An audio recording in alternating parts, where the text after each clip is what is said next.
Bueno, en realidad este tipo de modelos que se suele denominar, y en realidad por el diseño es un modelo típicamente neoliberal, te diría casi de manual, sí, de manual del Fondo Monetario, digamos, ¿sí? Que implica apertura externa, ¿sí? Esto es abrir las importaciones, que implica bajar el consumo, bajar el gasto público, poner tasa de interés elevada y confiar que el motor del crecimiento van a ser las exportaciones en un mundo que va a demandar nuestros productos y que la propuesta del gobierno era que cuando ellos accedieran al poder, de hecho en el diciembre del 2015, iban a llover inversiones extranjeras.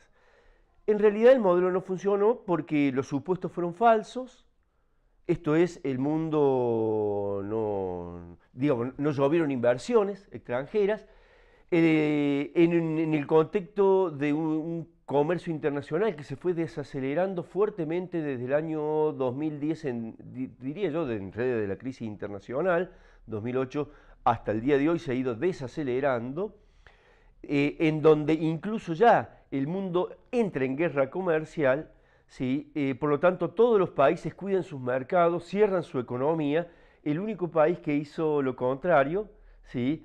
Fue Argentina. Además, ningún país en un contexto que ya lo sabíamos del año 2015, ¿sí? 2014-2015, que iban a aumentar las tasas de interés, ningún país intentaba tomar deuda, excepto Argentina, que fue récord mundial en deuda, fue el país que más deuda tomó en el mundo y que hizo el acuerdo bastante ruinoso con el Fondo Monetario más grande de la historia del Fondo Monetario.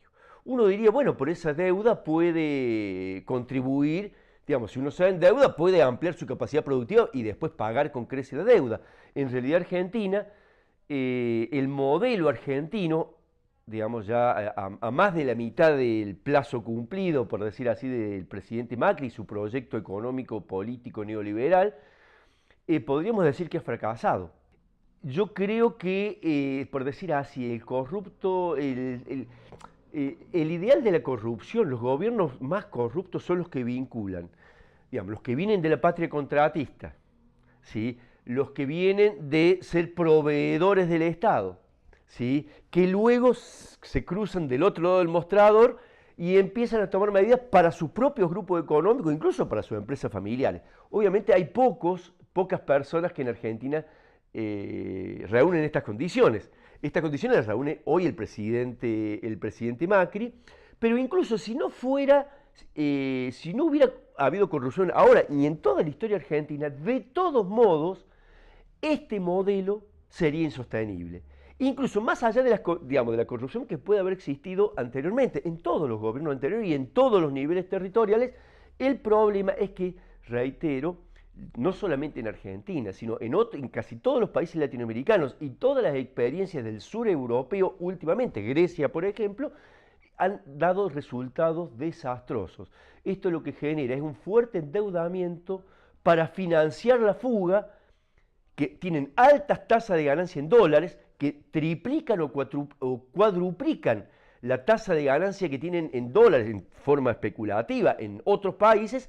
Acá lo que en otros países hacen en 3 o 4 años, acá lo hacen en uno, ¿sí? Entonces, obviamente un país así no puede funcionar y el resultado de este fuerte endeudamiento lo estamos viendo hoy día con un desfinanciamiento del sistema educativo en todos sus niveles, en particular lo vemos hoy en el nivel universitario, vemos en el desfinanciamiento de la salud, ¿sí? Vemos en la caída abrupta y muy fuerte, quizás de la más fuerte de la historia, en la obra pública, ¿sí? Lo vemos también en la pérdida de derechos y en la pérdida de protección social. ¿Por qué? Porque ya el déficit que tiene Argentina, cerca de un 70-75% de ese déficit se explica por el fuerte incremento que tuvo el pago de intereses de la deuda externa. Porque acá el problema central no es, si bien el déficit fiscal puede ser un problema, hay que reconocer que casi todos los países hoy día, la gran mayoría tiene déficit fiscal, pero ningún país quiebra en su propia moneda.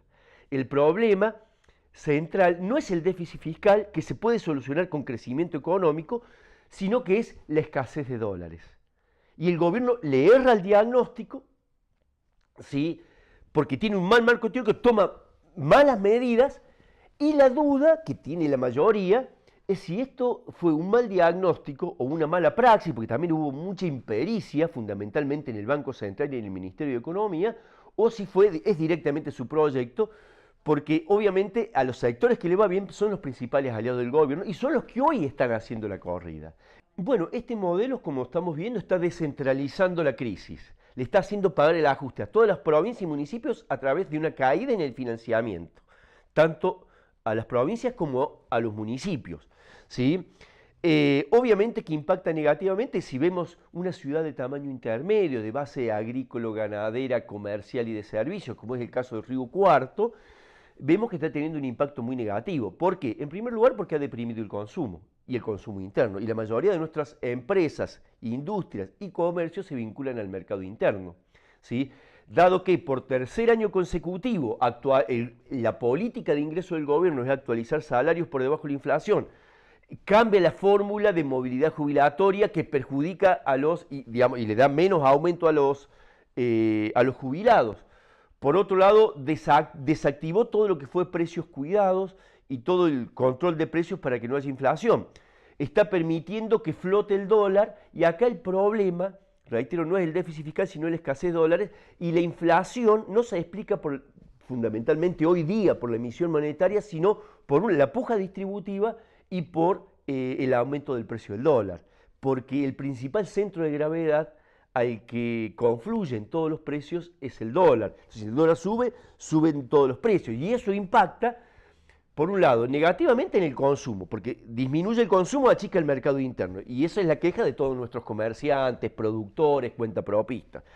Por otro lado, pone tasas de interés muy altas, por encima del 45%, por lo tanto, también deprime la inversión. Entonces, deprime el consumo, deprime la inversión y tenemos un brutal ajuste del gasto público. Lo único que podría salvar sería que el sector externo, el exterior, nos demande. Pero el sector externo se está cerrando, por lo tanto no nos demanda. Y por más que devaluemos, tampoco exportamos más. Por lo tanto, esta es una crisis que ya la venimos advirtiendo y denunciando muchos economistas, no solamente en el caso de mi persona, desde el año 2015, que esto podía generar este tipo de recesión con endeudamiento y desindustrialización. El límite que tiene esto, obviamente, el límite externo, reitero, ya se tocó, el límite interno todavía no se sabe, ¿sí? No se sabe qué va a pasar con el dólar, eso está complicando toda la cadena de pagos, ¿sí? Sin generar perspectivas futuras de mayor inversión, ¿sí? Y esto lleva a una situación de crisis permanente y de ajuste permanente, porque en la medida que hay recesión, hay menor recaudación, por lo tanto se complica reducir el déficit, porque estás recaudando menos por la recesión, entonces tenés que ajustar más, quitarle más derecho a los adultos mayores, a los niños sacarles vacunas, a los docentes pagarles la mitad de lo que de la inflación anual, disminuir la obra pública. Por ejemplo, en la Universidad de Río Cuarto, por poner un ejemplo, hay 16 aulas que no se han construido por el ajuste, ¿sí? Etcétera, etcétera. Lo que quiero decir es que este modelo es inviable y para poder avanzar un proceso de crecimiento económico y pobreza cero, se necesita hacer exactamente lo contrario, cambiar 180 grados, reactivar el mercado interno a través de permitir que se actualicen los salarios por lo menos igual o superior a la inflación, lo mismo las jubilaciones. ¿Para qué? Para que haya un consumo y los productores y comerciantes puedan realizar la ganancia porque hay demanda. Este gobierno se equivoca porque, ¿qué le ha dicho a la gente? Mira, te vamos a precarizar el trabajo, te vamos a bajar impuestos, te vamos a hacer aumentar la tasa de ganancia. Y eso sería cierto si los comerciantes y los productores pueden vender, pero todo el diseño de política económica ha hecho que las ventas disminuyan. Entonces las políticas neoliberales más vinculadas a la oferta no funcionan, habría que hacer un cambio para sostener la demanda a través de mejorar el consumo, ¿sí? Teniendo otra política de ingresos, generando una política crediticia y monetaria mucho más razonable para el sector productivo, con tasas de interés mucho más bajas, un sector público que pudiese actuar de forma anticíclica, como hacen todos los países. Cuando hay una recesión económica, los países tienen déficit fiscal para poner demanda y movimiento económico en la sociedad. Y cuando está en un momento de fuerte crecimiento, generalmente tiene superávit, ¿sí? Para usar ese superávit en los momentos de recesión.